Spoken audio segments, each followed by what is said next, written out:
But we are not talking here about capital. We are talking here about our life on this planet. So capital is the one that follows that and needs to make that happen, not the other way around. We don't shape our life around money.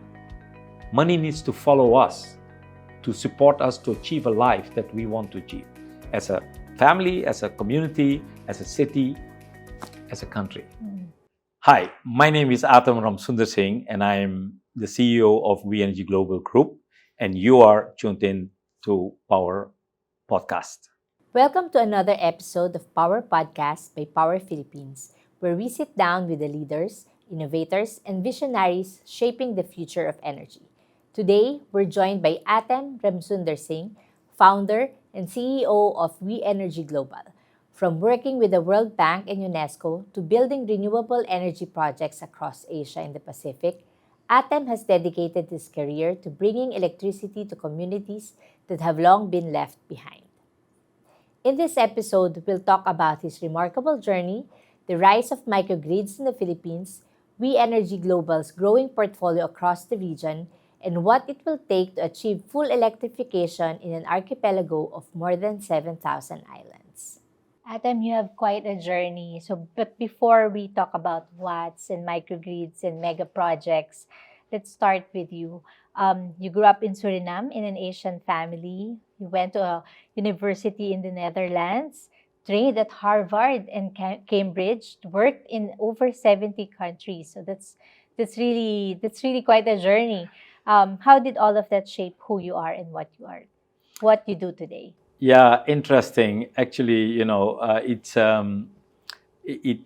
made me what I am, which is a global citizen,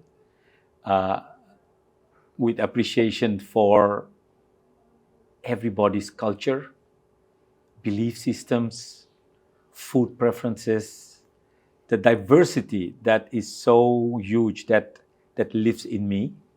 So I'm very allergic for single mono kind of thoughts and schools over the world.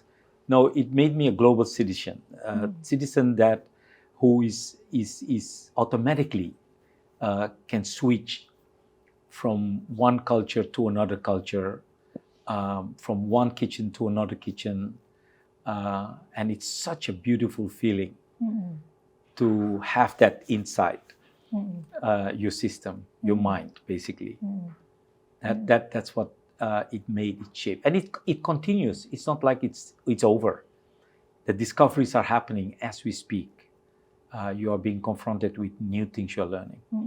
So traveling, I would say, if you want to increase tolerance on this planet, give everybody a few tickets to travel across their boundaries. Go somewhere else, figure it out, find out that we humans are all the same. There's no difference. We have the same desires, we have the same fears, we have the same ambitions, the same dreams. We are humans. And when you also go to the animal planet, on land and in the ocean, you will discover that oneness.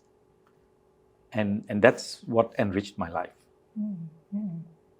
Traveling also expands your horizon. Yeah. And it allows you to see what's good in this country and what the other one lacks, and bring what's good to your next destination. True. You are a sort of a pollinator.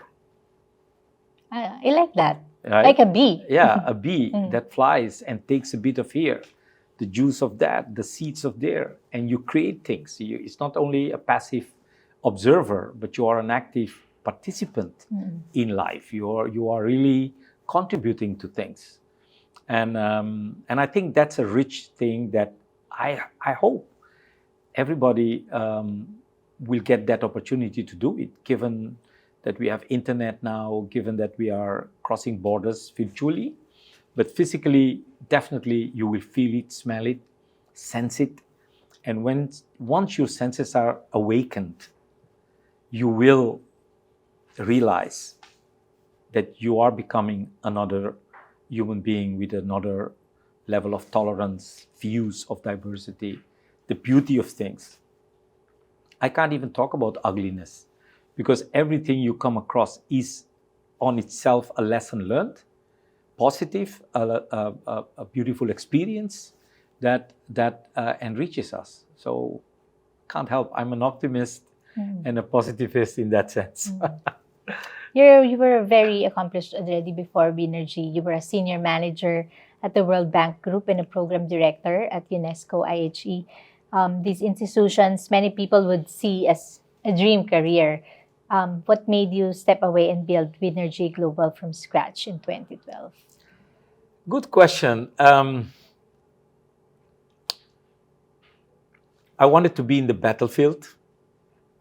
A good office, nice carpets, high up somewhere in the floors of the offices of the World Bank in Washington, D.C., that felt like the center of power in the world. Boost your ego and makes you really believe that you are powerful because you are taking decisions or contributing to decisions that influences governments, countries. But you are not in the game. You are telling what needs to be done, but you're not using your hands. You're not with your boots on the ground. You're not creating something. All you do is handling money and say how to invest in agriculture, or you're telling people who are doing that, right? And you are contributing. Development banks are playing an important role, no doubt about that. And I did what I could do during my time in Washington. But I wanted to be, the calling was really to be in the field, and the calling was to be in Asia. And before I even went to the World Bank, it's not public, it will be in my book, I think, that I'm writing. Several monks that I've come across on my journey over decades, several, independent from each other, were telling me, your future is not in the West, your future is in the East. So when I went to the West, I knew that one way or the other, there is no way I will stay there too long. And there will be a time that the telephone will ring, and I know I need to travel to the East. And that happened. When that phone call came, I knew that that's the turning point, that I had to make up my mind whether I stay with the World Bank or really take the opportunity and move to Southeast Asia. What was that phone call like? Can you take us back to that day? That phone call was from a chairman of a conglomerate in KL, Kuala Lumpur, conglomerate with so many different companies across China, Malaysia, Philippines, Indonesia, and Singapore. And that chairman knew my secret, that my heart is in Southeast Asia. And he said, back then he said to me, are you ready to leave the World Bank?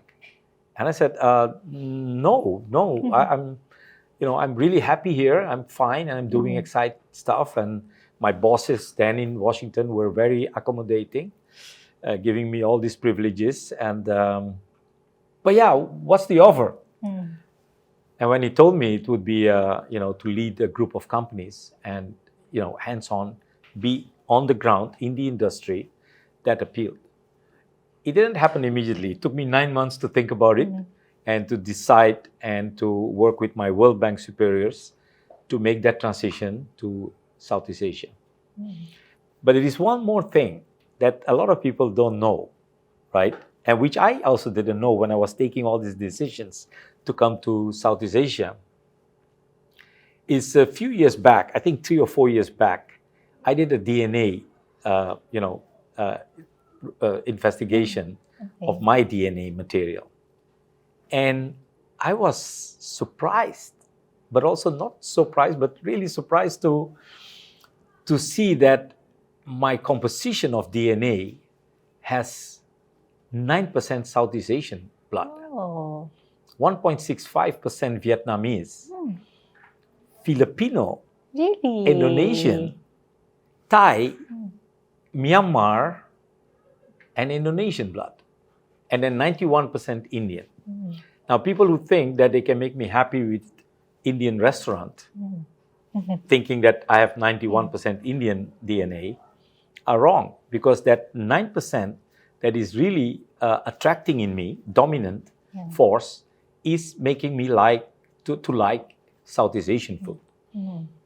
So, that's where I come from. And when you go deeper in yourself, mental, but also in your biology, then you will discover ages back why you took all those decisions. And it's a beautiful discovery to be able to explain to people from a career level, but also from a DNA level, and maybe even a spiritual level, why you make certain choices and what brought you to Southeast Asia. It's a long story, but I wanted to share that with you, because it's not only about passports. It's not about passports. It's not about career moves. It's not about salaries. It's a deep inside you longing for being involved in the action, in the battlefield, with people, for people, to create things that make the change, that makes a difference. So the Philippines is obviously a big part of WEnergy Global story. What was your very first encounter with the Philippine energy situation, and what moved you to make your focus? Well, we knew when you work in Washington, when you work for the World Bank, you know what are the forces that are forming a risk for humanity. And it's, water security, it's energy security, and it's food security. And in today's world, I would say even communication security. Can we talk to each other across borders in a very efficient way? So these are the things that matters. And for me, the move, right, the priority in Philippines wasn't a surprise, because everywhere where every country has these three sort of embedded risks, where unfortunately politicians are giving it the lowest priority because it requires a long-term view. So Philippines, in that sense, wasn't an exception. To see that we were running our energy 14 years ago when I came to Philippines and talked about renewable energy. People were surprised that there were guys like me who believe that clean energy, rolling out of clean energy is possible. Indonesia, Singapore, similar story. Underestimating the energy security and not realizing that every minute the sun is sending a package of light on Earth for free. And that science and technology are ready to capture it, and convert it into electricity that can help us to grow, but also to make sure that we don't pollute, we don't kill ourselves under the name of energy and energy security. So I think that process is going on. I'm glad to see that over the last 14 years, Philippines has made a lot of progress. 3 governments, all 3 pretty consistent, fairly consistent, I would say, in promoting clean energy. One slower than the other, one more bureaucratic than the other. But I think politicians are starting to see the political economy of renewable energy, of clean energy, and about the energy crisis. Today, more than ever, in all the countries, Philippines included, we see that energy security is the terminology we need to use, and not cost saving or climate change alone. I mean, climate change is a bigger risk for humanity in general, and energy is just below it, and that affects water, food, and everything we produce. and we need to survive. So I think Philippines, just like Singapore and countries like Indonesia, Thailand, and so on, are now recognizing that we need to catch the sources on our own lands and soils as a priority, and then get it implemented. That's another story, but that was the energy situation I've seen in Philippines. Nobody believed in renewable 14 years ago. It was science fiction. You talk to the board of a factory about put solar on your roof, they would say, for what? It's too expensive. Cost and benefit thinking wasn't there. There was even a minister in DOE back then who, when he saw our hybrid plan with solar and battery and diesel as a first hybrid system in DOE being discussed, and where there was no regulation, the word battery was not mentioned anywhere in DOE or ERC or NPC's policy. Storage was not a word. So it was all diesel and fossil fuels and coal and so on and hydro, nothing with solar and batteries and so on. So when we were the first to discuss that, we presented that to the Secretary of DOE. The gentleman, at the end, the first thing he said is, throw out the battery because the battery is too expensive. And we were like, no. You're not going to throw away anything from the window. And here is why. Because you can't say the battery is expensive. What you can say is that the battery is costly, but let's look into the cost and benefit. And when few weeks later, we decided to prepare a specific presentation for the Secretary of DOE to convince him that adding a battery, yes, brings a cost, but that the benefits are far more higher for the government in terms of saving subsidies, right? So, missionary work to bring missionary electrification. And as a private sector player, we need to be patient in that. So for me, that's the journey and the discovery in the Philippines and patience in terms of developing material to educate our stakeholders to then negotiate with us. The same for, the Development Bank of Philippines. Hybrid, solar, batteries, how do you do that? So that was like 13 years ago when we would say, okay, let's run a few educational, lectures and then you become a negotiator for your loans, for example, or your permits in the case of DOE. Interesting, where we stand today, I would say we still need a lot of improvement, but we are pretty much on track. So let's talk about WEnergy Global. For listeners who are just getting acquainted, this is a company headquartered in Singapore, founded in 2012 by you, with operations in the Philippines, Indonesia, Papua New Guinea, and beyond. So tell us more about WEnergy Global. It starts with the name, right? It's WEnergy Global. In the beginning, people thought WEnergy, oh, that's World Bank, the W. Or your former life, you were a water guy. So it must be water energy. I said, no. And when we say it's WEnergy, they say, yeah, but you are missing an E. WEnergy, double E. And I say, yeah, we had a bit of good wines that day, and we decided to skip one E so that we would talk about the name and then explain to people that it's WEnergy, it's collective energy. The same force that we started this conversation with about what did you take away from working globally, as a young professional, is the oneness. Oneness, we, nothing else. So we wanted the oneness philosophy. We are one, the power of one to reflect in our name through what we call the collective spirit, WEnergy. And energy has a double meaning.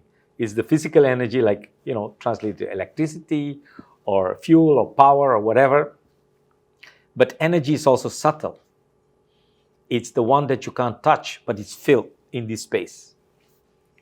You can't touch, you can't even measure. Some scientists call it dark energy. I think that's a negative name to call it a dark energy. Maybe they meant dark energy because we can't see it, we can't feel it, we can't touch it, we can't measure it with the instruments we have today. But it's there. It's that energy that connects us all, whether we are physically connected or not.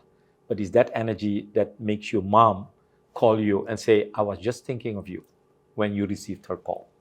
That's an energy that we believe in. We recognize it, and we want that to be in all our activities. So WEnergy Global, global is nice to say globally, right? But and then we had our first slogan or one-liner was powering the planet, because global was for Earth, and then powering the planet was again Earth, but in the context of the universe. In a few years later, we discovered, let's stay focused on the Earth and do and say what we actually want to do, which is powering change. So for the last 5 years, I believe our news motto is powering change, because that's actually what we are doing. And WEnergy Global, I can tell you the story that everyone can Google and find on internet, but this is a deeper philosophical explanation of what the company does. We design, we build, we own, we operate. We don't walk away from challenges. We don't say no to challenges. We don't give up because somebody is letting us wait too long. We stay, we focus, we build those things, and that's what WEnergy Global stands for. We mobilize capital, we mobilize the best of technology, whether it's wind, solar. We are not a solar company.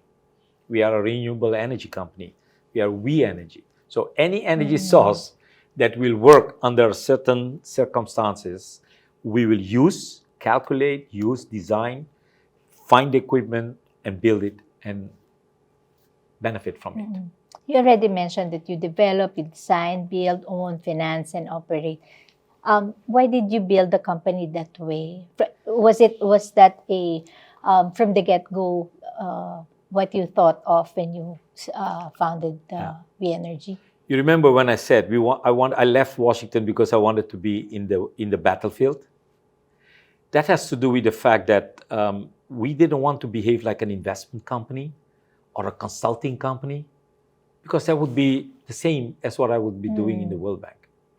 In Asia, in those days, there was no company, not even a consulting firm, not even the big names that were understanding renewable energy systems, let alone help you to calculate your cost benefit or your investment, do your investment studies.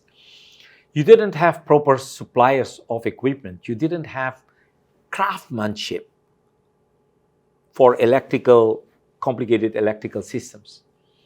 So we decided to go for the whole vertical, everything under your control, which means the idea, translate the idea into plans, concept, drawings, 3D, source for the right equipment by the right suppliers. We would go to the factories to check them out. We wanted to see your kitchen before I ordered the food. So we decided to do that because 14 years ago in Asia, nobody had an experience with solar panels, apart from home systems and those small little things you can buy at the sari shops with a battery and so on, but nothing industrial. So I decided to make sure we would have our own engineers trained by our own partners, our own shareholders. I set the company up, but from day one, I had my German partners. I had my partners, from Austria, who came with their advice on investment grade things, methodologies for calculating power plants. We used to call it in those days the German standards, which I'm happy with because we brought a discipline. So when we would hire installers to install solar panels on a roof or build a project like the Sabang project, we would train them. We would select them not on their best price. I remember we were having interviews with contractors, myself involved in those interviews, not looking into their past track record or their financials or whatever.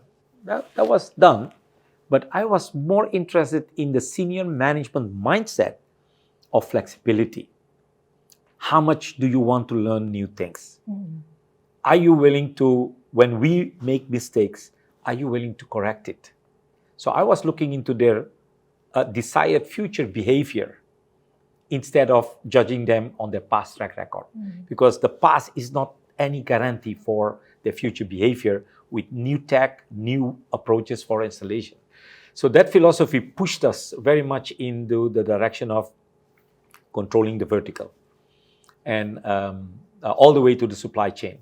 And that is so embedded in our company even 14 years later that sometimes we get tensions between our business development teams. They say, come, let's make move.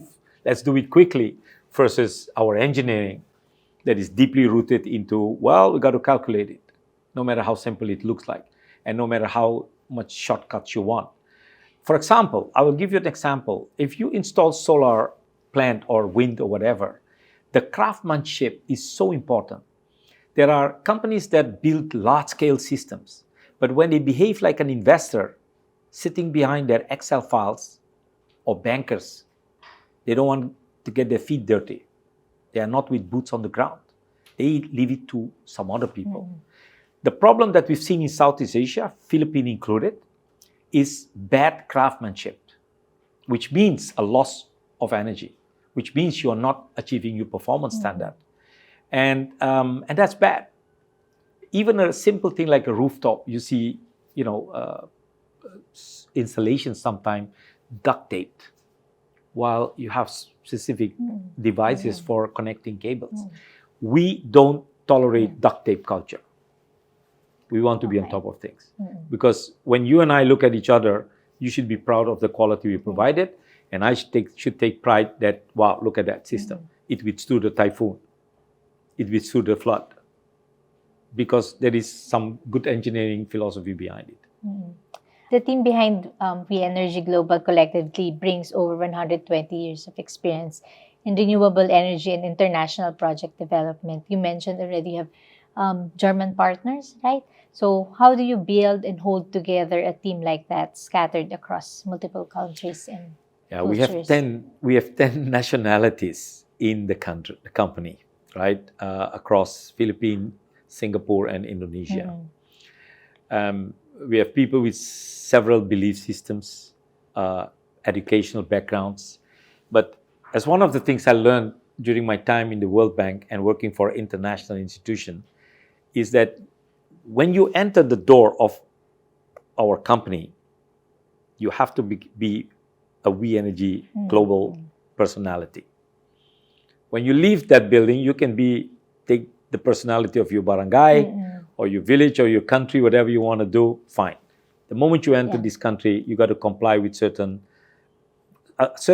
rules of behavior, certain professional value system, ethical standards, norms, right? So recruitment, it starts with recruitment, bringing the right people as per our best knowledge, bring them in, mold the colleagues to behave and follow certain protocols and standards by letting them interact with other colleagues and do that. Not easy. We have Japanese, we have Dutch, we have Germans, we have Filipino, we have Indonesian, we have Sri Lanka, India, 10. Right? So you can't let anyone walk into your company and say, here is how I will do it. No. There is no I, there is we. Full stop. There's only we in WEnergy. Yeah. Yeah.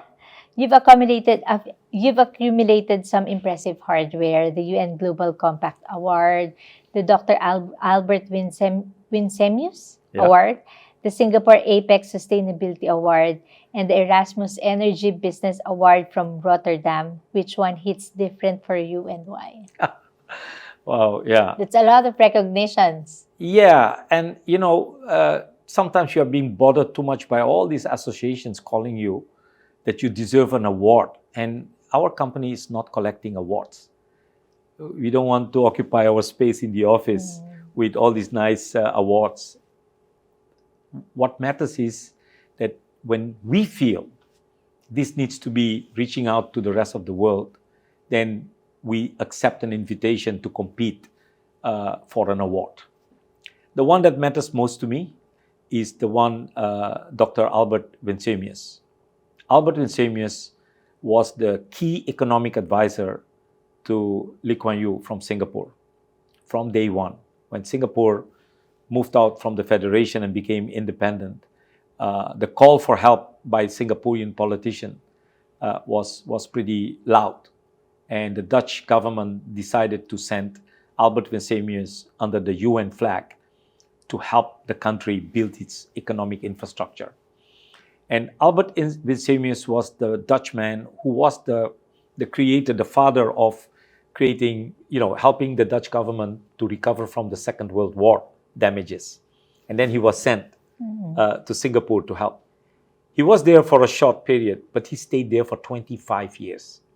And one story, and there is a book written by a team in Singapore, supported by the Dutch government and the Singapore government, is that when he arrived in Singapore, he saw Singapore as a village, the kind of places I see in Philippines, the kind of places I see in Indonesia. And what I remember from what he said about Singapore, here is where it is going to happen. What he had in his mind was bigger than that village called the Fisherman Village of Singapore. Now, I don't need to explain to you what Singapore made of itself today over several generations. When I visit these places in Philippines, the barangays, was Karuray, Taburi, somewhere Dumaran, Carnaza in Cebu, his mantra comes into my head.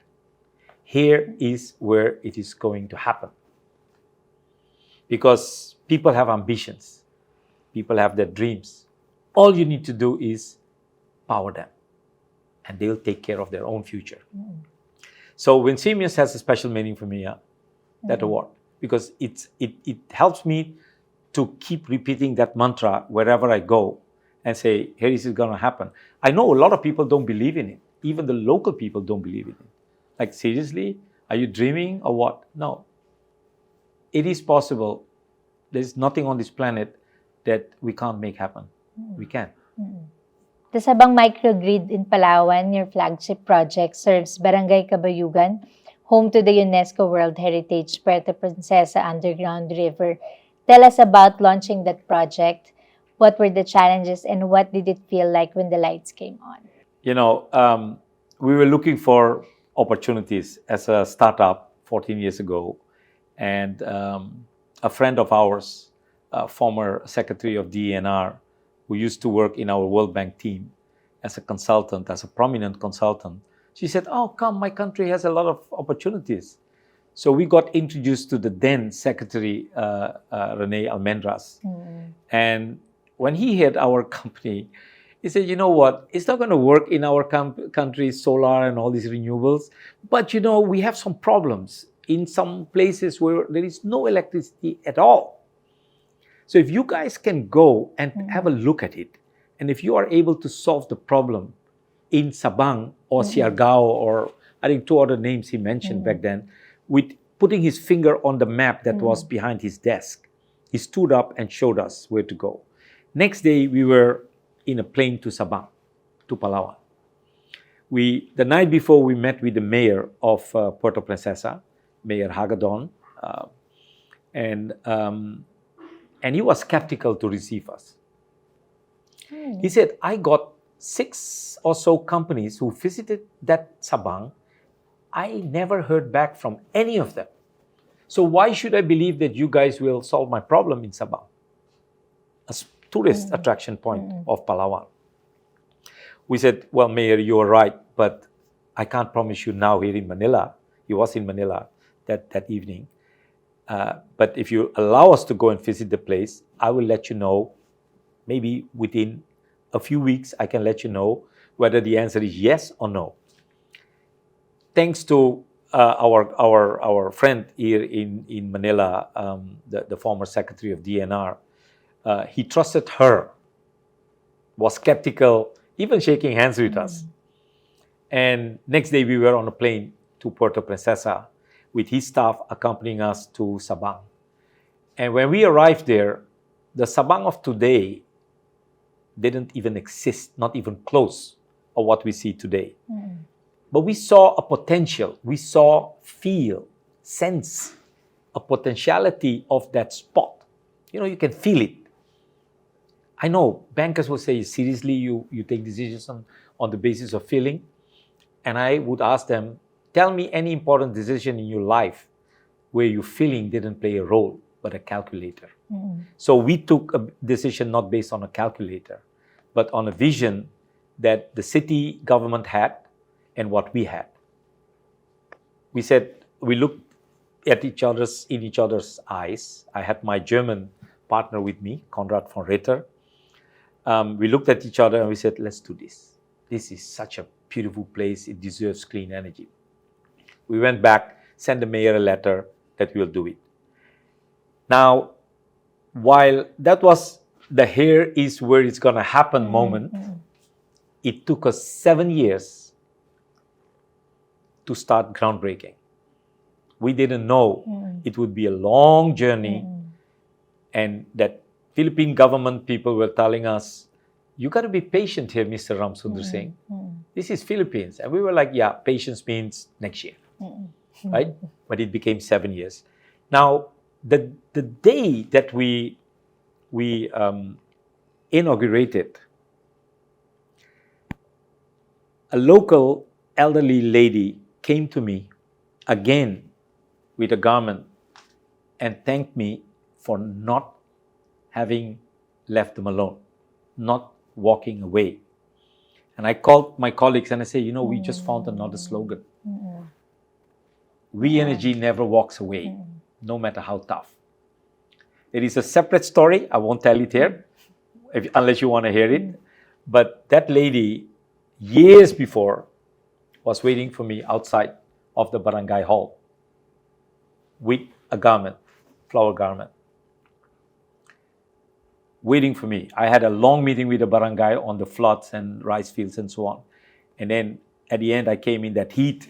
She stood up from the other side of the road, the dirt road, came to me and said, sir, I want to thank you for not giving up. And I see you coming and going. It looks like you're not giving up. Please don't give up. So those stories are so valuable in not only in my personal morale and in my life story, but it also becomes part of the corporate philosophy and a message to all my colleagues that, look, we don't walk away when we feel a challenge. Hang out there. So that's my confrontation with Sabang. It's a long journey, but we did it, and now you can see progress. If you read our impact report we do every year, we measure progress, salary levels of households, we look at appliances they use, we look at children's pass rate in school. It's all up, up, and up.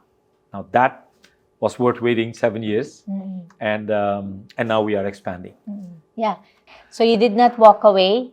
You waited for 7 years, and now you want to replicate your scaling up to 16 more microgrids across 7 municipalities in Palawan. How do you replicate what worked in Sabang when every community is different islands, different local governments, different needs? Yeah, actually, we are replicating 24 times. So the 16 was the first batch, is under construction right now. And we won another tender later with 8 projects.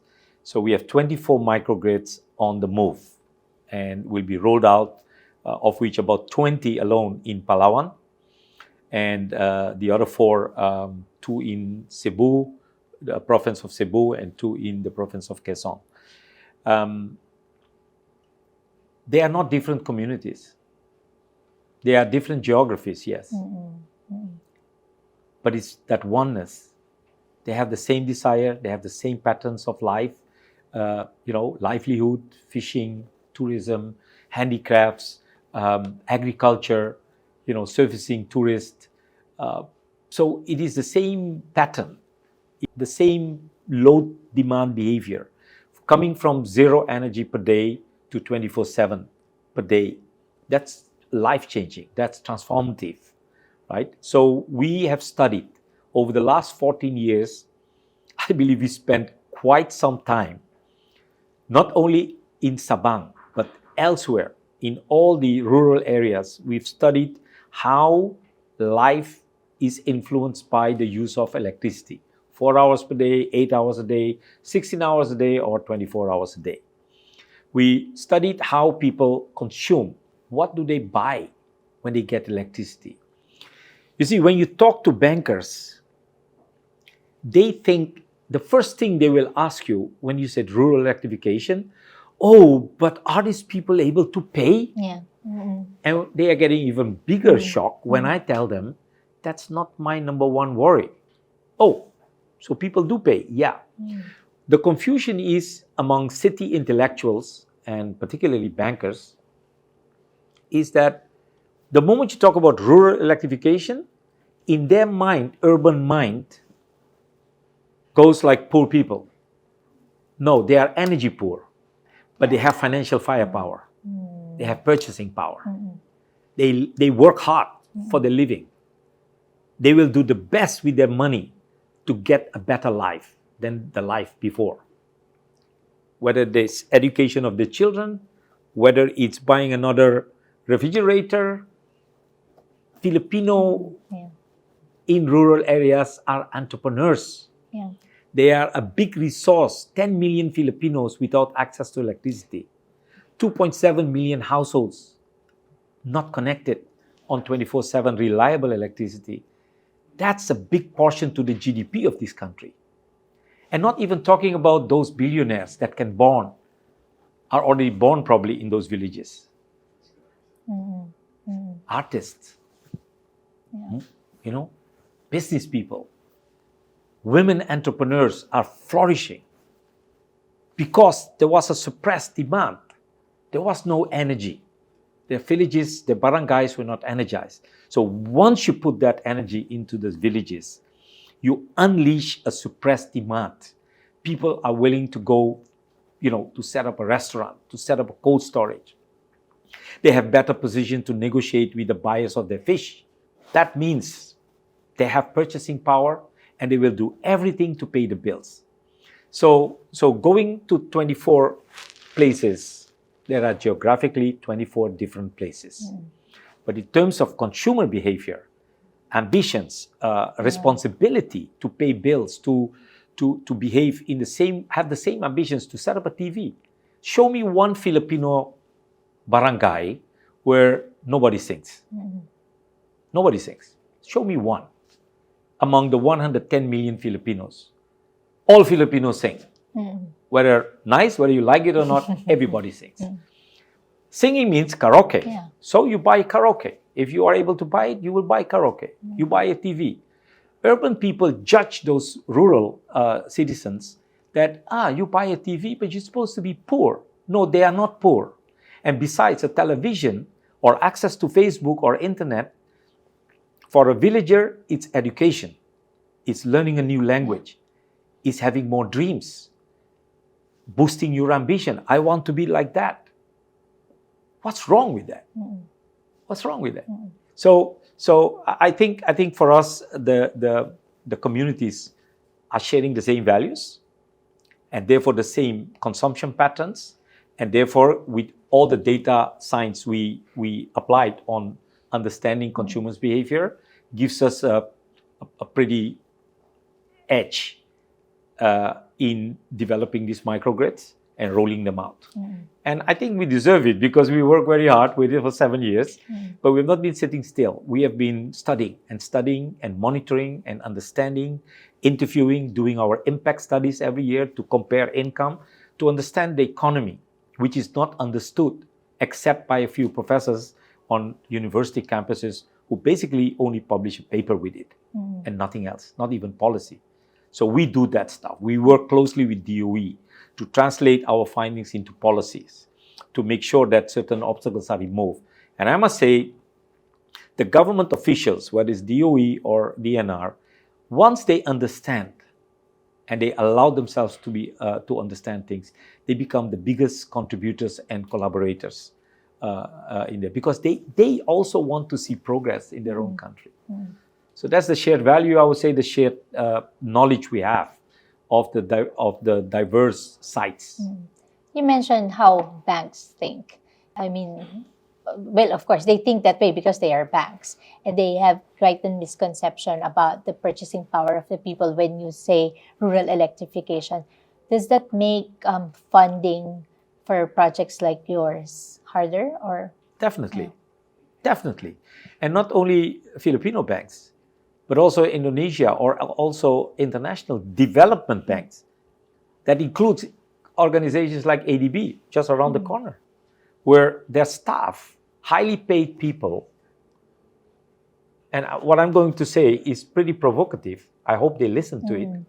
High educated, tax-free paid staff to do the easy things with the companies that don't need money. They lost the development focus. Now, there are good ADB staff who are dealing with government loans, but the private sector has totally neglected this type of financing in a country where they are being hosted, like the Philippines. The good side of bankers is also that organizations like Development Bank of Philippines or the other development banks like the Land Bank are willing to look into your cases, while all the international banks are taking a step back and afraid to enter into the microgrid market. We are positive. If we waited 7 years for Sabang, we are willing to collaborate with banks where the leadership is willing to do things that they have not done before. We have done it. We are confident. But we do understand that we need to help them to build capacity, to motivate their staff, to educate their staff, to provide them the right information, to then make the right, I would say, loan decisions. That's the position we took. Don't forget, WEnergy, we won't do it alone. We have to do it together, and we are willing. If they are open for entering into this market, Philippine microgrid market is a $7 billion market. You need $7 billion of infrastructure investment to get all Filipinos, the growing number, by the way, because the population doesn't stand still, the growing population, to provide them with electricity infrastructure. Indonesia is a market of $30 billion to electrify 50 million, 5 times more Indonesian people than you have in Philippines. So it's not a small market. It's a big market. It's worth the effort, and bankers need to pay attention to it, because not only is it about a loan for us, it's also about the future customers. Their ATMs, their micro loans, their smaller loans, their bigger loans will come from this area, because people are entrepreneurs and they need money to expand their businesses. So one needs a bit of vision on the side of the bank, and not just only run behind the bonus and the culture of, I would call it sometimes laziness, too lazy to learn new science. And why? Because you're getting paid anyway. So why should I take a risk to learn something new? And I think those people need to leave these development banks, because they don't deserve to be there. You are part of the Maharlika consortium that won the DOE's first competitive microgrid selection process, covering 8 areas across Cebu, Quezon, and Palawan. What does this represent for WEnergy Global and for how the Philippines approaches rural electrification? I would say the way Philippines is approaching rural electrification improved over the years by having worked on a proper set of laws, rules, and regulations. And it's the best that I've seen in this region, by the way. Right? And working with the Maharlika consortium, the Maharlika Clean Power, not to be confused with other Mahalikas in the world, but the Maharlika Clean Power Holdings, that consortium dare to work close with government, design contribute to the law, designed and contributed to the rules and regulations for how private sector can engage in a smoother way in this. Because You don't want 7 years to keep repeating. You want this to move faster. And I would say things are making progress, because the second batch of 16 was handled in 4 years' time, from the tender, I would say, all the way till the ERC approval of the tariffs was around. We're still not done. We still need some local papers, but construction has started. So it took 4 years. The other batch of 8 projects under the Maharlika Consortium, that second batch is about to start with construction. Contracts have been signed. That took about 2 years to get the approvals at the central government level, from DOE to ERC, about 2 years. So is there progress? Is there hope? Definitely. And it goes back to the core of leadership. Yeah. ERC's chair, it matters. Somebody who cares and says, why should I wait? The secretaries of DOE recognize the priority. Microgrids in Philippines are even declared to be certified energy projects of national significance, CEPNS. That's a whole achievement. Not only the law, the regulations, but now also the set. Now what we need to do is to get that translated to the local DNRs, the local NCIPs, the local, the BOIs of this world, to make sure that it's all fast-tracked and paved in a way that private sector minimally loses transaction efforts. At the lowest transaction cost, we are able to execute. We should be executing, because time and, let's say, money doesn't wait. We are an archipelago, 7,461 islands. I'm not sure if it's low tide or high tide, but in your view, is the microgrid and permanent answer the permanent answer for island and remote communities, or is it a bridge until the national grid eventually arrives? The last, definitely not. Okay.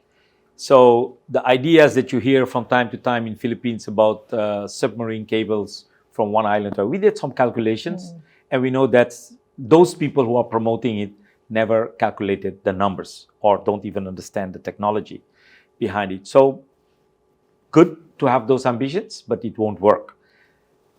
First is go and capture the light on your head, convert it into electricity.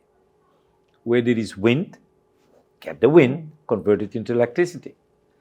Where you have wind and solar, or you have waste even, use those sources.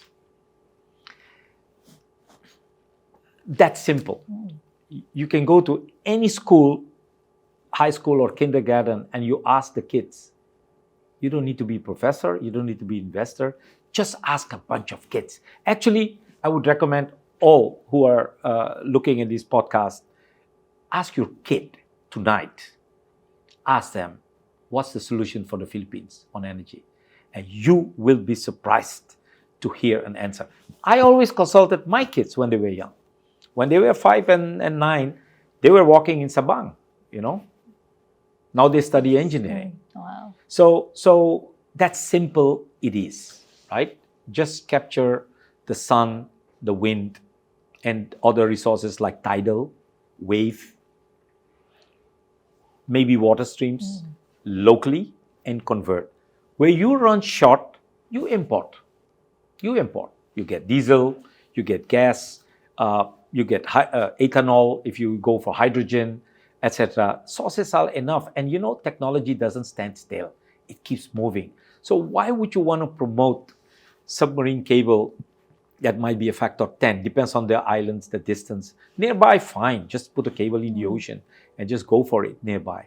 But when it becomes, 2 hours by boat to a remote island, you wouldn't want to put the submarine cable, because you will never earn back that investment money. And nobody will give you free money. Not even the government will give you free money. So there are several dreams in this part of the world on submarine cabling. Nothing is really happening. And I hope it keeps it. The other discussion that's happening is nuclear. No? While I love technology, and nuclear is a pretty beautiful piece of tech and science, the risks involved with small scale, like small, people are talking about it, small, cute thing, and there is no SMR, danger. It is not the first choice you should make. Use all the sources that nature has given us, those that don't pollute, those that don't harm life, both animal life and human life. Do that first, roll out your capital, and only go for nuclear maybe 30, 40 years from now if you really run short. There is no sunlight more. There is no land more. There is no ocean more. There is no reservoir, floating solar. If you've tapped all the sources, okay, humans will choose to survive, and therefore they will be willing to open up for taking more risk. And who knows, in 30, 40, 50 years' time, the nuclear technology will be improved in a way that it won't cause harm if that explosion occurs. Don't do it. It's nice to talk about it and gives investors trust, but we're not talking here about capital. We are talking here about our life on this planet. So capital is the one that follows that and needs to make that happen, not the other way around. We don't shape our life around money. Money needs to follow us to support us to achieve a life that we want to achieve as a family, as a community, as a city, as a country. So, yeah, that's the reason why I left the World Bank, because I can say these things and live it and demonstrate that example, and not say what some guy or lady believes in a financial institution or in a public listed company. Doesn't make any sense. What's the next chapter for WEnergy Global? We want to be in the lead of decentralized electrification, democratized, as we say too, where people have a say in which sources they want to use. And I'm not saying anything new, by the way, but that's where we want to move, keep moving into that direction. Democratized, decentralized, because we have seen that democracies and the choice for families and the choice for people is compromised all the way into United States of America and Europe as well, where democracy is not anymore representing people. And I know I'm making a political statement as a business person, but I believe in it. I can't help. We need to use technology to bring comfort for communities.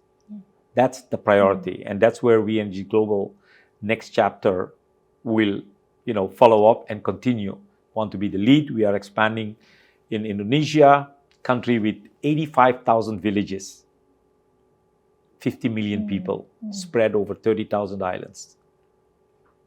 Now, we are taking up the challenge in Indonesia as well, but hopefully to export the good stuff from Philippines to Indonesia, laws, regulations, working habits, protocols to Indonesia, because it's very important to 50 million people. That's almost like 3 times the Netherlands. That's not small. That's a whole country, right? That's Thailand. That's close to Germany or whatever, right? So we are talking about a huge market where WEnergy Global wants to play the lead role. Lead not as a boss, but lead as the company that set the standard for quality, for customer care, for reliable energy, no power cuts. There are even people now in Palawan, for example, quietly making a photo of this power plant when they pass through, and then put it on their social media.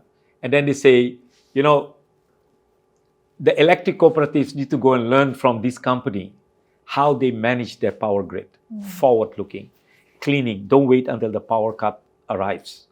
When the storm is coming, prepare for it. Be ready for it. And that's what we do, and that's what we want to keep the standard as in our next 5 years.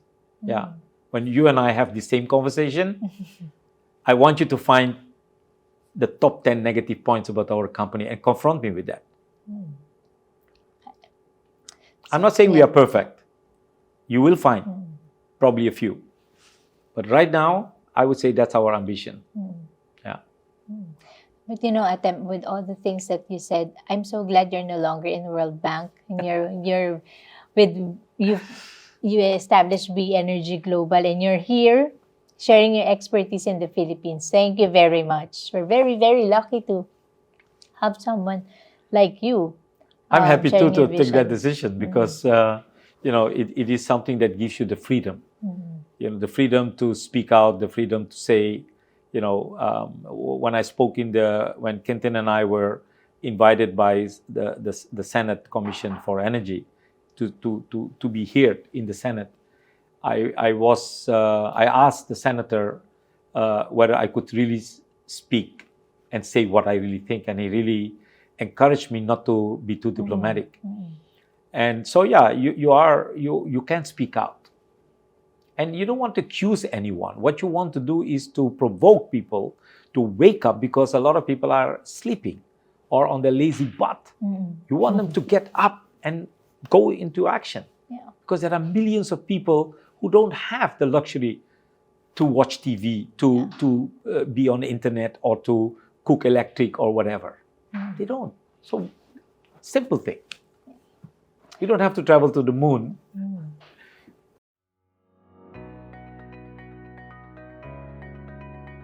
So, Atem, coffee or tea before a big project pitch? I would say tea. And then it has to be not in bags. It has to be real tea. Loose leaves. Green tea. Or pour tea. Yeah. You've worked in over 70 countries. Which country has the best food? And you don't have to say the Philippines just because you're here. Well, I can't help by saying that given my DNA and my discoveries over the decades, that Southeast Asian food is really my preferred cuisine. But do you have a favorite Filipino food? Actually, dish? When I go diving, my dive master prepares torta talong. And pinagbet, but then the vegetarian or gising without the meat part. So that's my favorite. That's my favorite. Yeah. Mine too. The tortang talong is the best. Elon Musk is sending Starlink to remote areas. Is he your competitor, your ally, or both? Elon Musk not. His company is an ally. Starlink, we are using Starlink to connect all our projects. If your microgrid could power one concert in a remote Palawan barangay, which artist would you book? Which artist would I book? Oh, well, now everybody will know what my favorite is. I would combine two to bring them together in one show. That would be Shakira. Shakira? Yeah. Okay. She's Colombian, I think Colombian origin. And Santana. I like, Carlos Santana. Yeah. I would bring those two together. You've trained at Harvard and Cambridge. Honestly, which one has better coffee? None. No, tea. Better tea. None.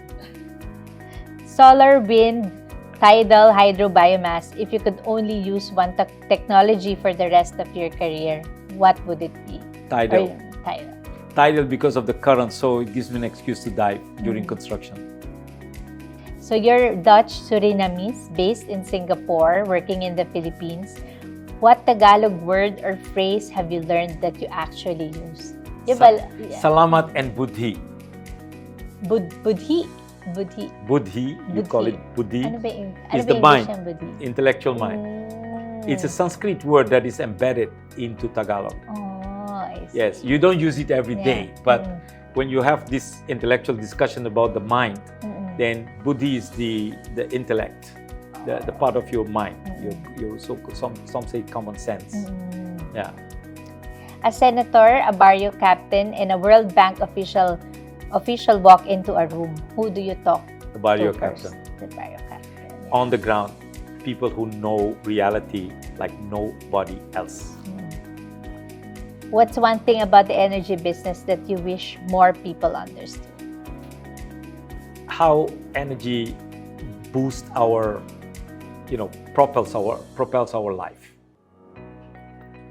They need to see it because we are so spoiled in cities that we don't recognize how important. We even do Earth Hour to experience what it is in dark, to live in darkness. That's not real. That's nice. but that's not real. You got to see what it means by going out there. So I would encourage everybody to go to all these barangays where there is no power and go and see what it means. Okay, so last one. Finish this sentence. The Philippines will be fully electrified the day that... You remove meaningless bureaucracy. Agree. Super agree. Atem, thank you for joining us and for sharing your insights on energy access, microgrids, and the opportunities ahead for the Philippines and the region. And to our listeners, thank you for tuning in to Power Podcast by Power Philippines. If you enjoyed this conversation, also don't forget to subscribe, share, and follow Power Philippines on Facebook and LinkedIn for more updates. For your comments and suggestions, shoot us a message on Power Philippines Facebook Messenger account or email us at news.powerph@gmail.com. And of course, stay updated on the country's energy sector by visiting powerphilippines.com and liking us on Facebook.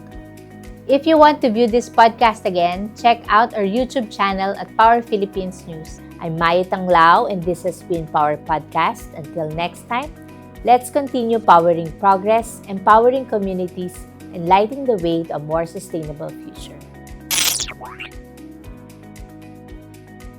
Something new is powering up. A new face, a new voice, the same Power Podcast to trust. Coming soon. Stay tuned.